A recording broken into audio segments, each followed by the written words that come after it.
Vous déambuliez tranquillement dans les rues de Tokyo, à la recherche du dernier iPad ou de la dernière version du Samsung Galaxy, quand vous croisez un de vos amis qui vous dit « Écoute, c'est fantastique pour tout nombre entier, naturel n, 10 puissance n moins 1 puissance n, c'est un multiple de 11.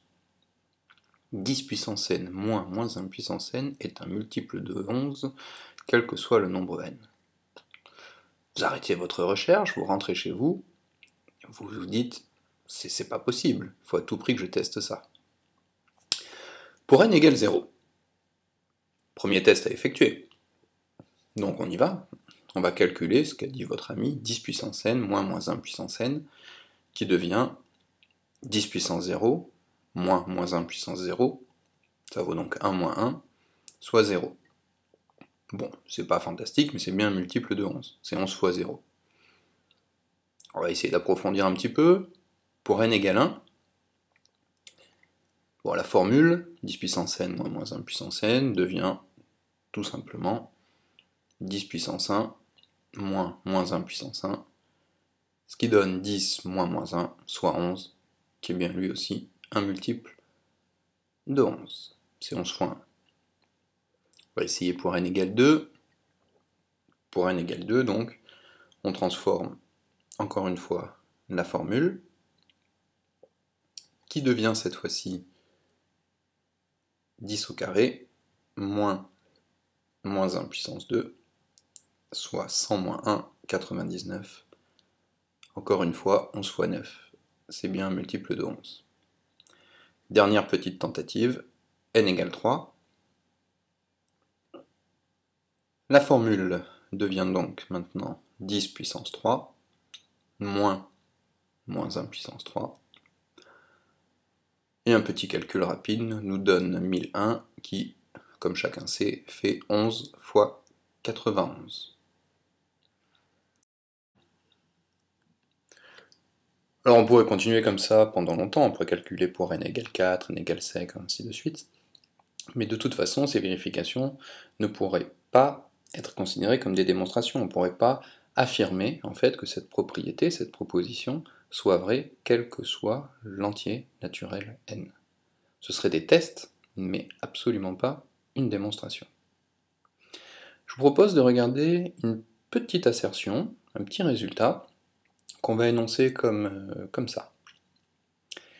Si la proposition que nous a donnée notre camarade est vraie pour le rang P, alors elle est vraie pour le rang suivant P plus 1.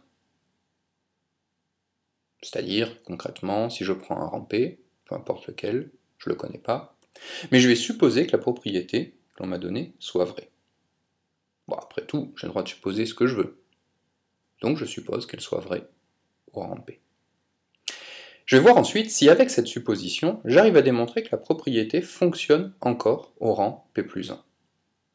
Autrement dit, je vais supposer qu'il y a un rang P tel que 10 puissance P moins 1 puissance P est bien un multiple de 11. Et je vais démontrer qu'au rang suivant, donc 10 puissance P plus 1 moins 1 puissance P plus 1 est égal à 11 fois un certain K'. Puisque 10 puissance P moins 1 puissance P est égal à 11 fois K, on peut écrire 10 puissance P égale 11 fois K plus moins 1 puissance P, tout simplement en faisant passer le moins 1 puissance P de l'autre côté. En multipliant les deux membres par 10, on obtient cette égalité.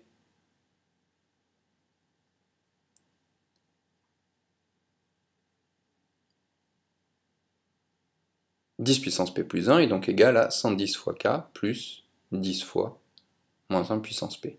On a tout simplement développé. J'enlève maintenant moins 1 puissance P plus 1 aux deux membres. J'obtiens cette nouvelle égalité. Il me suffit maintenant, par une petite factorisation dans le second membre par moins 1 puissance P, d'obtenir cette ligne de calcul. Soit encore, en réduisant la parenthèse, cette dernière ligne de calcul. 10 puissance P plus 1 moins 1 puissance P plus 1 est égal à 11 fois 10 puissance K plus moins 1 puissance P.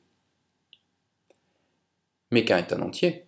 Le nombre K' égale 10 k plus moins 1 puissance p, est donc lui aussi un entier. On a donc démontré que 10 puissance p plus 1 moins 1 puissance p plus 1 était égal à 11 fois k', avec un certain k' appartenant à z. Il vient donc de voir que si la propriété était vraie à un certain rang p, elle était vraie au rang suivant, le rang p plus 1. Bon, je vais reprendre tout simplement ce raisonnement. Elle est vraie au rang p plus 1, donc elle est vraie au rang p plus 2. Puis je reprends ce raisonnement, elle est donc vraie au rang p plus 3, et ainsi de suite. Et en fait, si on trouve ce fameux rang p où la propriété est valable, le petit raisonnement qu'on vient de faire nous permet de dire que la propriété est vraie pour tous les rangs suivants. Mais qu'avions-nous vu au tout début en testant les valeurs de n? Que la propriété était valable au rang 0. Donc, avec le raisonnement suivant, au rang 1. Donc, au rang 2. Donc, au rang 3. Et du coup, la propriété est valable pour tous les rangs n supérieurs ou égal à 0. Voilà, ce type de raisonnement est celui qu'on appelle le raisonnement par récurrence. Il est basé sur 3 étapes: l'hérédité de la propriété, son initialisation et sa généralisation.